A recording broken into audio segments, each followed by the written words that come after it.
నమస్తే, నేను Vamsi. Welcome to I news. పాలస్తీనా ప్రాంతాల పునర్నిర్మాణం, భద్రతకు సంబంధించి రెండు అత్యంత కీలకమైన సంచలన పరిణామాలు వెలుగులోకి వచ్చాయి. ఓవైపు గాజాలో సాధారణ ప్రజల ఇళ్లు, ఆసుపత్రుల నిర్మాణానికి బదులుగా ఏకంగా ఒక మిలిటరీ అవుట్పోస్ట్ ను నిర్మిస్తుంటే, మరోవైపు వెస్ట్ బ్యాంకులో పెచ్చురిల్లుతున్న హింసను అరికట్టేందుకు అంతర్జాతీయ భద్రతా దళాలను రంగంలోకి దించాలన్న డిమాండ్లు వ్యక్తమవుతున్నాయి. ఈ రెండు పరిణామాలపై చర్చ అంతర్జాతీయ వేదికగా జరుగుతోంది. ఆ పరిణామాలేంటో ఇప్పుడు చూద్దాం. యుద్ధంతో పూర్తిగా విలవిల్లాడిపోయిన పాలస్తీనా భూభాగాల్లో శాంతి స్థాపన, పునర్నిర్మాణ చర్యల పేరిట వింతైన తీవ్ర విస్మయకర పరిణామాలు చోటు చేసుకుంటున్నాయి. గాజా తీవ్ర మానవతా సంక్షోభాన్ని ఎదుర్కొంటున్న తరుణంలో అమెరికా మాజీ అధ్యక్షుడు డొనాల్డ్ ట్రంప్ హయాంలో ఏర్పాటు చేయబడిన గాజా బోర్డ్ ఆఫ్ పీస్ ఎట్టకేలకు గాజా భూభాగంలో తన మొదటి ప్రాజెక్టును అధికారికంగా ప్రారంభించింది. అయితే బాంబు దాడుల్లో ధ్వంసమైపోయిన గాజా పౌరుల నివాస గృహాలను పునర్నిర్మించడం గాని, నేలమట్టమైన అత్యవసర వైద్య సేవలు అందించే ఆసుపత్రులను కట్టించడం గాని, లేదా కనీసం తాగునీరు, విద్యుత్, ఆహార సరఫరా వంటి ప్రాథమిక మౌలిక వసతులను పునరుద్ధరించడం గాని జరుగుతుందని అంతర్జాతీయ సమాజం భావించింది. కానీ అందరి అంచనాలను పూర్తిగా తలకిందులు చేస్తూ అక్కడ ఏకంగా ఒక మిలిటరీ స్థావరాన్ని, అంటే సైనిక అవుట్ పోస్ట్ ను నిర్మిస్తూ ఉండడం గ్లోబల్ డిప్లొమసీలో తీవ్ర దుమారాన్ని రేపుతోంది. గాజా దక్షిణ ప్రాంతంలో ప్రస్తుతం ఇజ్రాయెల్ సైనిక దళాల ప్రత్యక్ష నియంత్రణలో ఉన్న అత్యంత సున్నితమైన ప్రాంతంలో ఈ సైనిక ప్రాజెక్టు నిర్మాణం శరవేగంగా సాగుతోంది.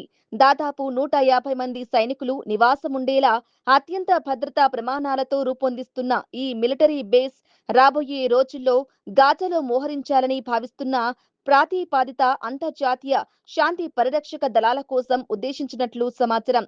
అందుతున్న నివేదికల ప్రకారం ఈ స్థావరంలో ప్రధానంగా ఆఫ్రికన్ దేశమైన మొరాకోకు చెందిన దళాలను మోహరించడానికి ప్రణాళికలు సిద్ధం చేస్తున్నారు.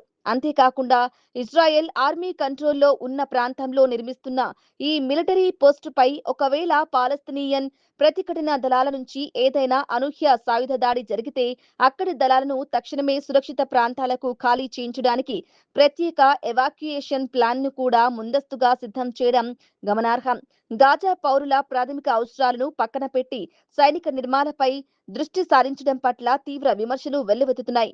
ఇక గాజాలో పరిస్థితులు ఇలా ఉంటే, మరోవైపు వెస్ట్ బ్యాంక్ తీవ్ర స్థాయి భద్రతా సంక్షోభాన్ని, మానవతా దృశ్యాలను ఎదుర్కొంటోంది. అక్కడ ఇజ్రాయెల్ సెటిలర్ల నుంచి పాలస్తీనియన్లపై దాడులు, హింస తీవ్ర స్థాయిలో పెరిగిపోవడమే కాకుండా వేలాది మంది స్థానిక పాలస్తీనియన్లు తమ సొంత నివాసాలను వదిలి పారిపోవాల్సిన దుస్థితి నెలకొంది. ఈ హింసాత్మక పరిస్థితులను అరికట్టేందుకు ఏ ల్యాండ్ ఫర్ ఆల్ అనే సంయుక్త పాలస్తీనియన్ ఇజ్రాయేలీ శాంతి ఉద్యమ సంస్థ ఒక సంచలన ప్రతిపాదనను తెరపైకి తెచ్చింది. వెస్ట్ బ్యాంక్ లో పెరిగిపోతున్న హింసను అడ్డుకోవడానికి తక్షణమే ఒక అంతర్జాతీయ రక్షణ దళాన్ని మోహరించాలని వారు గట్టిగా డిమాండ్ చేస్తున్నారు.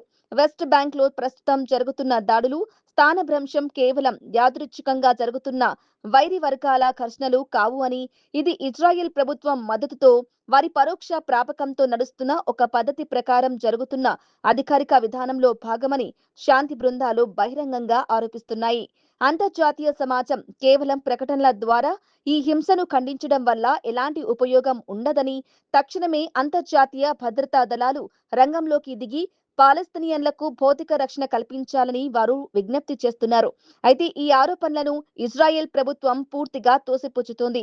తమ దేశంలో ఉగ్రవాద ముప్పును ఎదుర్కొనేందుకు, పౌరుల భద్రతను కాపాడుకునేందుకు వెస్ట్ బ్యాంక్ లో తాము చేపడుతున్న సైనిక చర్యలు అత్యంత ఆవశ్యకమని ఇజ్రాయెల్ సమర్థించుకుంటుంది. మొత్తానికి ఒకవైపు గాజాలో పునర్నిర్మాణం పేరిట జరుగుతున్న సైనిక నిర్మాణాలు, మరోవైపు వెస్ట్ బ్యాంక్ లో పెరుగుతున్న సెటిలర్ల హింస, అంతర్జాతీయ దళాల డిమాండ్లతో పాలస్తీనా ప్రాంతాల్లో భవిష్యత్తు అత్యంత సంక్లిష్టంగా మారింది.